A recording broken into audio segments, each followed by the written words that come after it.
Hi, stars. How are you? It is Wednesday, March something, 20 something. I'm going to look. It's Wednesday, March 25th, and I'm so excited. I spent all day on Monday and Tuesday meeting with your teachers and figuring out our schedule to get back into Zoom meetings to see all of you. So starting today, we are going to have Zoom meetings that you can attend, and we're so excited. Today's meetings will be for fourth grade at 11 o'clock. We are also going to do a fifth grade Zoom at 12:30. Tomorrow, we're going to do first grade at 11 o'clock and third grade at 1 o'clock. And on Friday, we're going to do second grade at 11 o'clock and kindergarten at 12:30. The week after, they're going to be every day, but at 11 o'clock. And so if you're fourth grade, you're still going to be on Wednesday. First grade, you're still going to be on Thursday. Second grade, you're still going to be on Friday. Fifth grade and kindergarten will be next Monday, which leaves third grade for Tuesday. We're also going to have some Zoom meetings for our EL students, for our LAP students, students on 504 plans, and some of our students who have IEPs. So look for specific emails about how to get into those. We're really excited to get back to seeing you more often. So really looking forward to it. Okay, we are on chapter 21. And tomorrow's the last day of our book. So I might cry, but I've got a new book lined up. It's right there and ready. So this one's called Last Day. Charlotte and Wilbur were alone. The families had gone to look for Fern. Templeton was asleep. Wilbur lay resting after the excitement and strain of the ceremony. His medal still hung from his neck. By looking out of the corner of his eye, he could still see it. Charlotte, said Wilbur after a while, why are you so quiet? I like to sit still, she said. I've always been rather quiet. Yes, but you seem specially so today. Do you feel all right? A little tired, perhaps, but I feel peaceful. Your success in the ring this morning was, to a small degree, my success. Your future is assured. You will live secure and safe, Wilbur. Nothing can harm you now. These autumn days will shorten and grow cold. The leaves will shake loose from the trees and fall. Christmas will come, then the snows of winter. You will live to enjoy the beauty of the frozen world. For you mean a great deal to Zuckerman, and he will not harm you, ever. Winter will pass. The days will lengthen. The ice will melt in the pasture pond. The song sparrow will return and sing. The frogs will awake, the warm wind will blow again. All these sights and sounds and smells will be yours to enjoy, Wilbur, this lovely world, these precious days. Charlotte stopped. A moment later, a tear came to Wilbur's eye. Oh, Charlotte, he said, to think that when I first met you, I thought you were cruel and bloodthirsty. When he recovered from his emotion, he spoke again. Why did you do all of this for me? He asked. I don't deserve it. I've never done anything for you.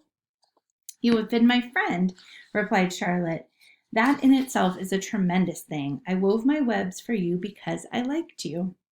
After all, what's a life anyway? We're born, we live a little, we die. A spider's life can't help being something of a mess with all this trapping and eating flies. By helping you, perhaps I was trying to lift up my life a trifle. Heaven knows everyone's life can stand a little of that. Well, said Wilbur, I'm no good at making speeches. I haven't got your gift for words. But you have saved me, Charlotte, and I would gladly give my life for you. I really would. I'm sure you would, and I thank you for your generous sentiments. Charlotte, said Wilbur, we're all going home today. The fair is almost over. Won't it be wonderful to be back home in the barn again with the sheep and the geese? Aren't you anxious to get home? For a moment Charlotte said nothing. Then she spoke in a voice so low Wilbur could hardly hear the words. I will not be going back to the barn, she said. Wilbur leapt to his feet. Not going back, he cried. Charlotte, what are you talking about? I'm done for, she replied. In a day or two, I'll be dead. I haven't even strength enough to climb down into the crate. I doubt if I have enough silk in my spinnerets to lower me to the ground. Hearing this, Wilbur threw himself down in an agony of pain and sorrow. Great sobs racked his body. He heaved and grunted with desolation. Charlotte, he moaned, Charlotte, my true friend. Come now, let's not make a scene, said the spider. Be quiet, Wilbur. Stop thrashing about. But I can't stand it, shouted Wilbur. I won't leave you here alone to die. If you're going to stay here, I shall too. Don't be ridiculous, said Charlotte. You can't stay here. Zuckerman and Lurvy and John Arabelle and the others will be back any minute now, and they'll shove you into that crate and away you'll go. Besides, it wouldn't make any sense for you to stay. There would be no one to feed you. The fairgrounds will soon be empty and deserted. Wilbur was in a panic. He raced round and round the pen. Suddenly he had an idea. He thought of the egg sack and the 514 little spiders that would hatch in the spring. If Charlotte herself was unable to go home to the barn, at least he must take her children along. Wilbur rushed to the front of the pen. He put his front feet up on the top board and gazed around. In the distance, he saw the Arabelles and the Zuckermans approaching. He knew he would have to act quickly. Where's Templeton? He demanded. He's in that corner, under the straw, asleep, said Charlotte. Wilbur rushed over, pushed his strong snout under the rat, and tossed him into the air. Templeton, he screamed. Pay attention. The rat, surprised out of a sound sleep, looked first dazed, then disgusted. What kind of monkey shine is this? He growled. Can't a rat catch a wink of sleep without being rudely popped into the air? Listen to me, cried Wilbur. Charlotte is very ill. She only has a short time to live. She cannot accompany us home because of her condition. Therefore, it is absolutely necessary that I take her egg sack with me. I can't reach it, and I can't climb. You are the only one that can get it. There's not a second to be lost. The people are coming. They'll be here in no time. Please, please, please. Templeton, climb up and get the egg sack. The rat yawned. He straightened his whiskers. Then he looked up at the egg sack. So, he said in disgust, so it's old Templeton to the rescue again, is it? Templeton, do this. Templeton, do that. Templeton, please run down to the dump and get me a magazine clipping. Templeton, please lend me a piece of string so I can spin a web. Oh, hurry, said Wilbur. Hurry up, Templeton. But the rat was in no hurry. He began imitating Wilbur's voice. So it's hurry up, Templeton, is it? He said, ho, ho, and that's what thanks I do ever get for these services, I would like to know. Never a kind word for old Templeton, only abuse and wisecracks and side remarks. Never a kind word for a rat. Templeton, said Wilbur in desperation, if you don't stop talking and get busy, we all will be lost. And I will die of a broken heart. Please climb up. Templeton lay back in the straw. Lazily, he placed his forepaws behind his head and crossed his knees in an attitude of complete relaxation. Die of a broken heart, he mimicked. How touching. My. I notice that it's always me you come to when in trouble, but I've never heard of anyone's heart breaking on my account. Oh, no. Who cares anything about old Templeton? Get up, screamed Wilbur. Stop acting like a spoiled child. Templeton grinned and lay still. Who made trip after trip to the dump, he asked. Why, it was old Templeton, who saved Charlotte's life by scaring that Arabelle boy away with a rotten goose egg. Bless your soul, I believe it was old Templeton. Who bit your tail and got you back on your feet this morning after you fainted in front of the crowd? Old Templeton. Has it ever occurred to you that I am sick of running errands and doing favors?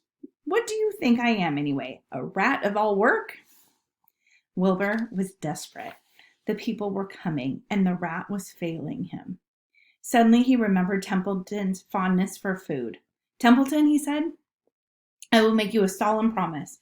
Get Charlotte's egg sack for me, and from now on I will let you eat first, when Lurvy slops me. I will let you have your choice of everything in the trough, and I won't touch a thing until you're through. The rat sat up.